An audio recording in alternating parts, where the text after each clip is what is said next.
It's your boy Santa Dope. Dope Claus? Two Dope Claus. It's me, and it's that time of year where I share my favorite albums from 2023, and y'all either gas me up in the comments or you bully me. Let's get into the list. At number 21, I got Too Good to Be True, Rick Ross, and Meek Mill. And I'm a lot more positive on this album than a lot of people were. I saw a lot of people were down on this album. To me, they somewhat restored that feeling of old school original MMG, but the highs on this album definitely weren't up to the standards of Tupac Back and some of the other smash hits that they came out with at the beginning of their career. Number 20, I got Still 5 and a FU by Grip. I'm telling y'all, if you do not know who Grip is by now, seek out this album and thank me later. He's signed to Shady Records, and that should tell you all you need to know about his lyrical ability, but definitely go check out for yourself. At number 19, I got Gift and a Curse by Gunna.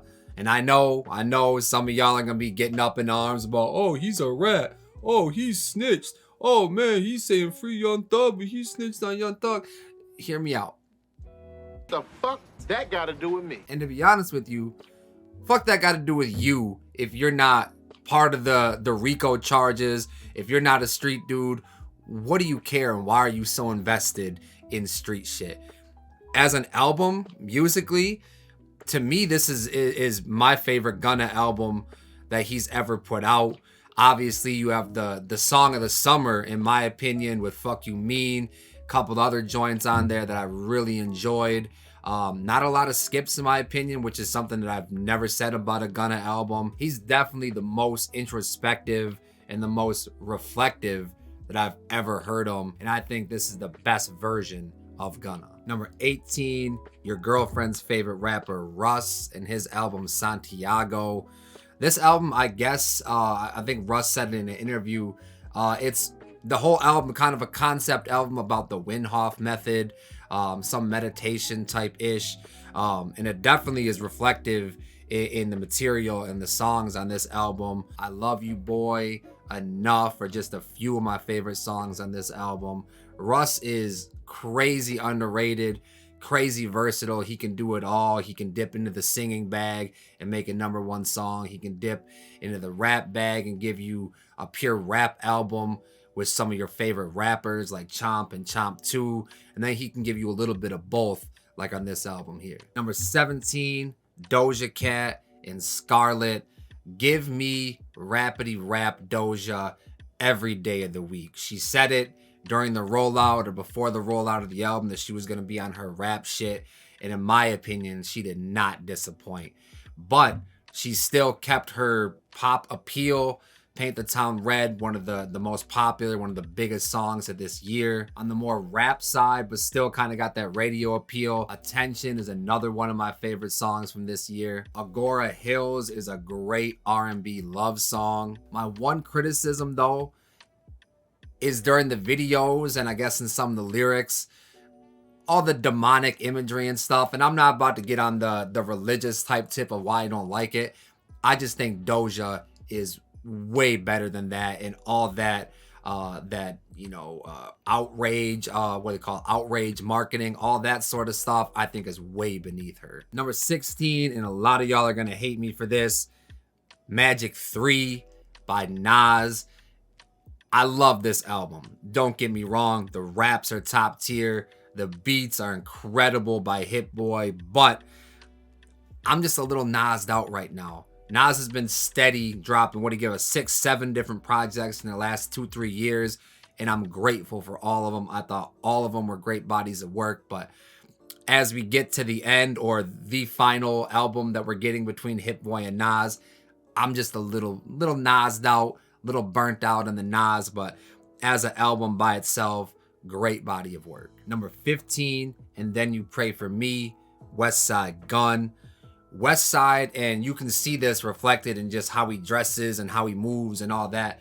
Very much an artist, and very abstract in a lot of elements, and that can definitely be a detriment to him, and he can definitely miss on songs. He can definitely miss on albums doing the abstract stuff. But when he hits, this man knocks it out the park. And this album right here is one of my favorite, if not my favorite, Westside Gunn album that I've heard thus far. Of course, you got the posse cut and Costas with Benny the Butcher and Conway the Machine.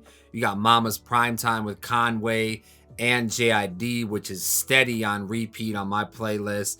You got Kitchen Lights, which might be the most beautiful instrumental I've heard this entire year.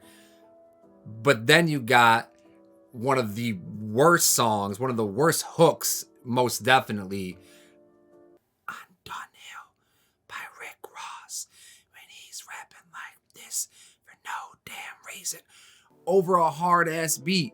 I thought this song was gonna be great. I thought this song was gonna be a standout, but it definitely disappointed. But overall, this album definitely hit all the notes for me. Number 14, College Grove 2 by Lil Wayne and 2 Chainz.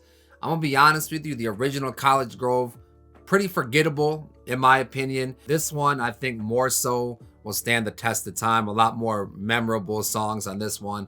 They released the first single, Pressure, and I really wasn't impressed by that. But then they came back with Long Story Short, which is an incredible smoking anthem, just incredibly fun. Those two barring up back and forth. And speaking of bars, they got the song Bars on the album, which is definitely a bar fest. Chainz bringing out the best in Wayne bringing out the best in Chainz. And these two just got a great chemistry that I'm eager to hear more of in the future. And this album hit all the notes that another collab album like Rick Ross and Meek Mill, Too Good to Be True, it hit in the areas that album missed on. Number 13, Set It Off by Offset. One of the main criticisms that I have on this album, and really the only glaring criticism I have on it, is that it's 21 songs. 21 songs to me is definitely creeping into too long of an album territory, but the highs on this album were absolutely incredible. On the River was a great way to start off the album. Say My Grace with Travis Scott is an undeniable banger, and I'm starting to hear it on like NBA and shit, so it's crossing over to the mainstream. Worth It with Don Toliver is one of those songs that gets stuck in your head whether you want it to or not. You got Freaky with his ex-wife Cardi B. Jealousy was one of the first singles with Cardi B as well. I mean, all these songs that I'm listing off are absolutely undeniable bangers. If you don't like this genre of music, you're not gonna like this album. You're not gonna like those songs. But if you like Offset, if you like Migos, you're gonna love this album. Number 12 is an album I'm probably gonna get the most flack for not including in my top 10.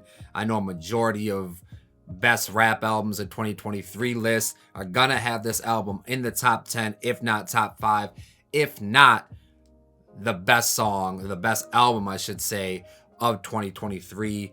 I'm, of course, talking about Scaring the Hoes, JPEG Mafia, and Danny Brown. Now, I can do nothing but respect the creativity on this album because that's something that hip-hop is sorely lacking right now, is creativity. So definitely respect that. Definite shout out to them for just doing shit different. But me, myself, I think where the clash is me, myself, my personality is relaxed, chill, not bothered by much. Don't let the highs get too high. Don't let the lows get too low. And this album is just a fucking trip. You know what I mean? It's just way too intense for me. Usually, like when I start off my mornings and shit, when I'm riding to work, I'll put on something softer. I'll put on some R&B. I'll put on some Sade. I'll put on some Sampha, something like that. And it's an album I just struggle getting into if I'm not in a real hype mood. But like I said, definite respect to the creativity. JPEG Mafia going crazy with the beats and the rhymes. Danny Brown released this album, and he released Tantra or something like that, which that was a solid body of work as well. So shout out to Danny on the consistency. This album just wasn't for me necessarily. The last album in my honorable mentions, I guess you could call it, Utopia by Travis Scott. 2023 was a year where I feel like it was definitely backloaded the first half of 2023, there really wasn't a lot that came out that really made me go, yo, I gotta put that song on my albums of the year list. But it starts off with Hyena, which instantly when I heard it, I thought, damn, this is definitely reminding me of some Yeezus shit. And then, you know, a couple weeks later, some more info started to come out about the album. And sure enough, the beat was a leftover, I think, from the Yeezus studio sessions, and Travis Scott and some producers decided to kind of spruce it up and breathe new life into it. And I think they definitely did that on all fronts. You got Modern Jam with Tizo Touchdown, who Tizo definitely adds a lot to that song, especially the second half of the song. My Eyes is Travis Scott getting the most reflective that he has in forever, in my opinion, maybe ever, definitely on this album, which was great to hear. You got Meltdown with Drake, which that Drake verse definitely sent the internet into a frenzy. You got Fiend featuring Playboi Carti, which just makes me want to throw shit out my window. This definitely fit the theme of utopia, fit the theme of a big ass circus. To me, the one area where this album lacked for me personally is I just would have liked to hear a little more deeper subject matter, but I know that might be unfair to expect something like that from Travis Scott. That's not a slight at all. That's just not who he is as an artist. Did I go to the gym today? Yes. After the gym, did I get a big ass burrito from Moe's? Yes. When I got home, did I record the first half of this video while waiting for that big ass burrito to warm up? Yes. After I ate that big ass burrito, did I lay down and take a little nap? Absolutely. Are we about to crack into the top 10 of this list? Yes. Number 10 is another album that I know a lot of other people are going to have way higher on their list. I'm talking about SOS by SZA. For me personally, where I think the disconnect is for me is that if you know SZA and you know her music, it can be riddled with toxicity, and that's exactly what we got on this album here. And for me personally, I'm about as far away from that toxic shit as you can get. You know what I mean? I like, you know, long phone calls, back rubs, words of affirmation, missionary sex. That'd be me though. That'd be me. But the album cracks my top 10 for a really good reason. The songwriting on this album is immaculate. The singles that she rolled out with, I Hate You, Good Days, were great singles to start off with. But then later in the album, when you get to songs like Kill Bill, you get to Seek and Destroy, you get to Snooze, which is going crazy right now. Even songs like Nobody Gets Me sees SZA in a completely different lane. It's almost like some pop rock type lane, and she does it very well. The album is 23 songs as well, which kind of works against it in my opinion. But if this album winds up in your top 5 albums of 2023, or it's your most played album of 2023, you might want to get some therapy. Number 9, I have Love Off the Grid by Diddy. And I know saying his name is like saying Voldemort's name. You just don't do that right now. You know what I mean? But the accusations aside, great album. If you like contemporary R&B, late 90s, early 2000s type R&B, this is ripped directly from that. He's got features on here ranging from Ty Dolla $ign and Jeremiah to French Montana, Summer Walker, Mary J. Blige, and damn near anybody in between. Just a few of my favorite songs on this album: Homecoming with Jazzy, Pick Up with Jacquees and Fabulous, Tough Love by Sway Lee, Moments by Justin Bieber, which is probably the best Justin Bieber song that I've heard in the last 5 years or so, Boo Hoo with Jeremiah, which is a throwback to like 50s, 60s type R&B, like slightly Motown vibe. I know what Diddy is being accused of is fucked up, but like I said before, great album. Number 8, The Patience by Mick Jenkins. A lot of people watching this might not even know who Mick Jenkins is, which I think is should be a damn crime in my opinion, bro, because Mick has one of the best bodies of work. I'll put his bodies of work, his discography, in a head-to-head with damn near anybody. And this album is just another one that kind of adds to it. And in my opinion, I'll be completely honest, This isn't my favorite Mick Jenkins project, but I don't think that's a criticism on this album because this album was great in its own right. I just think that's a testament to the quality of his previous works. I would compare it to like a quarterback that throws for 50 touchdowns and goes to the Super Bowl and wins MVP in a season.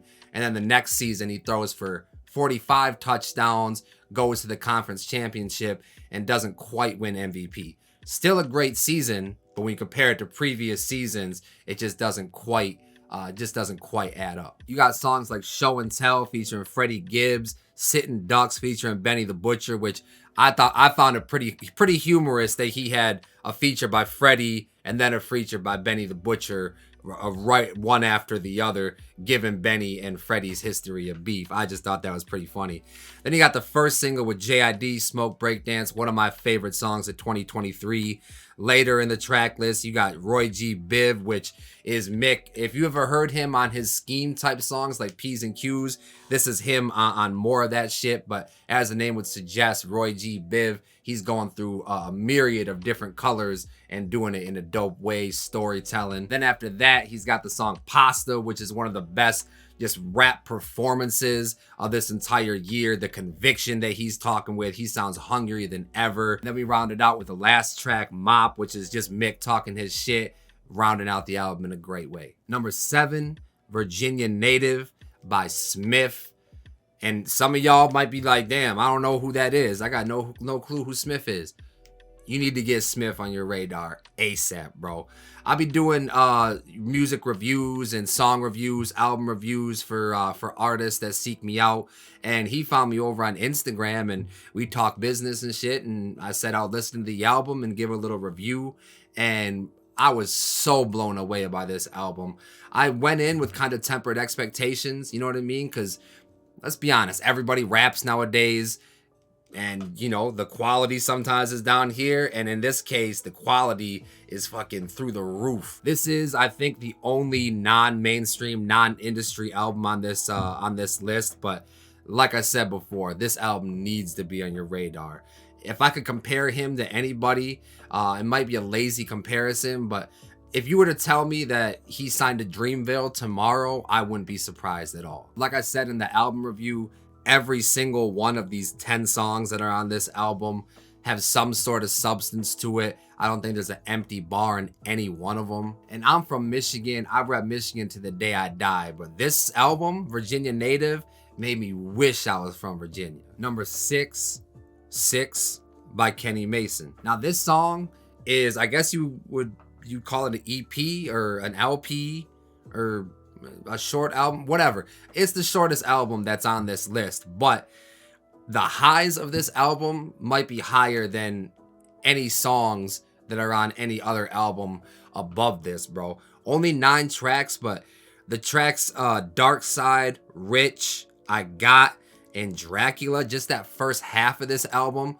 would have been enough for me to put this album at least in the top 10, and then you give me the rest of the tracks and it's definitely worthy of a number 6 spot. Again, I don't think a lot of people really know who Kenny Mason is. You might have seen his name on some songs with JID, on the Dreamville projects, Revenge of the Dreamers, stuff like that. But for someone that's not super familiar with Kenny Mason, I would definitely, you know, the JID comparisons are definitely there, but he completely does his own thing, makes that style his own. I think he's great at making songs, making hooks. I think he's great at vocal inflections, and I think he's great at making these celebratory songs. Like a few years ago when I first heard him, he has the song Hit.